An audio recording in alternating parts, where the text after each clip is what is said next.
the second week of a series called Uncharted, where we're talking about Abraham, one of the biggest names in the Christian faith. We're looking at how Abraham responded when God called him into uncharted territories and what happened along the way. Last week, we said that it was Abraham's small steps that eventually led him to big places. But this week, we're going to look at some pretty big missteps that Abraham took on his journey to get there. Maybe you're in a place where you're ready to take a small step and follow God into the uncharted territory before you. And I think that's awesome. But here's a warning. Somewhere along the way, you're going to get lost. When we decide to follow God, when we take steps into the unknown, it won't be easy. The road won't always be smooth. And the truth is, we're all going to mess up as we go. How do I know? Because we are all humans. We mess up because we aren't perfect. We are living in a world that's broken and messy too. So when you drop imperfect people into an imperfect world, we are bound to make some messes every now and then. Let me show you what we mean. I think everyone in this room has made a mess of something at least once in their lives. I mean, I'm a total mess most of the time. On a daily basis, I tell stories in a way that make me look good.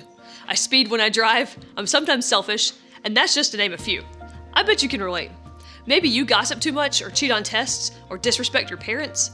Maybe you put yourself down, or tell inappropriate jokes, or keep bad behaviors tucked away like little secrets. Maybe you're trying your best to change these behaviors or make different choices, but somehow you always end up feeling like a mess. Sometimes our lives look like one giant mess. And when our lives look that way, when we mess up, some of us start believing that God has left us on the journey. We obviously aren't getting it right, so why would he stick around? Others of us decide to give up. We've already messed up, so it's a lost cause, right? The point is this. When we mess up, we believe that the journey is over, but I have good news for you today. With God's help, your journey can continue. No matter how messed up you might feel right now, I'm pretty sure that there are 3 people we'll talk about today that will make you feel a lot better about yourself. Last week, we were introduced to Abraham and Sarah, an older married couple with no children of their own. Yet God made a promise to Abraham.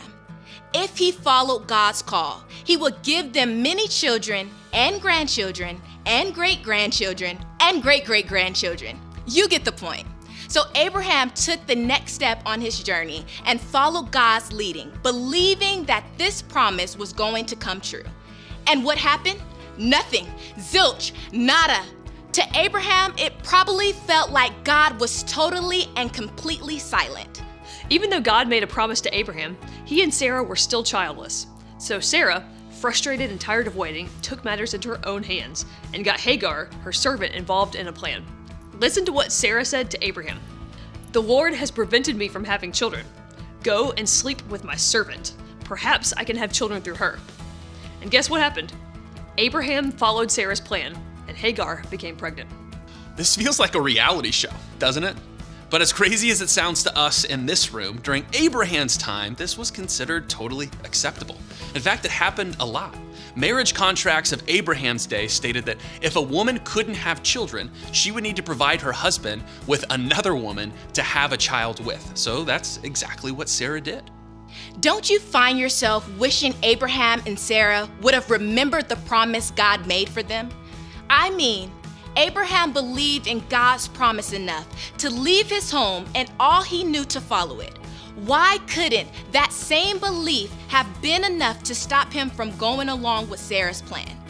While we don't have the answer to that question, I do think some of us know how Abraham felt.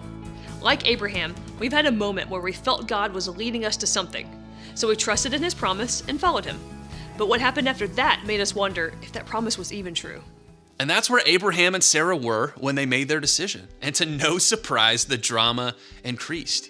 Even though it was her idea, Sarah was jealous that Hagar was pregnant. So what did Sarah do? Well, she acted like a total mean girl, obviously, and she treated Hagar so badly that she ran into the desert, pregnant and alone. So much drama. See, I told you that you might feel a little better about your mess after hearing this story. But this next part is so important. Look at how God treated Hagar in the middle of her mess. The angel of the Lord said to her, "Return to your mistress and submit to her authority." Then he added, I will give you more descendants than you can count. Like Hagar, we often think that our mess is overwhelming. So we run, we hide, and we think God will never use us again. But the truth is, God sees more than your mess. And if you trust him, he wants to redeem your story. When God found Hagar in the middle of the desert, he didn't yell at her or tell her what a mess she made of her life. Instead, God told her that if she went home, even though she didn't know what to expect, he'd bless her with many children to come. And despite her mess, Hagar trusted and believed. She didn't know what was in store for her back home, but she walked into uncharted territory because she knew God was leading her. She knew God saw more than just her mess. And to no surprise, God was faithful and kept his promises. He provided Hagar with a son, Ishmael, and gave Sarah and Abraham a son named Isaac. Despite their messes, God forgave each of these people and continued with them on their journeys. Just like with Hagar, Abraham, and Sarah, God sees more than just your mess. Remember the canvas from earlier? I don't know about you, but all I see is a huge mess. But God sees something else. God sees more than your mess. And that means that you have a reason to go on and not give up. So don't give up on you. No matter what you're thinking or what other people are saying, believe that you are who God says you are. You're loved, you're created with a purpose, and capable of more than most people give you credit for. Your mess does not define your journey. God does. Don't give up on God. God isn't scared off or intimidated by your mess. Don't ever believe the lie that there's something you can do that will make God leave you alone on your journey. God is loving, forgiving, and with us always. So if you're in the midst of a mess right now, talk to God about it.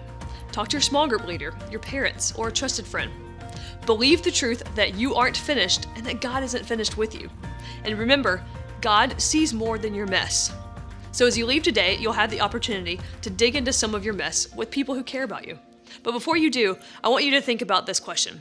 What's one way I can overcome my mess this week?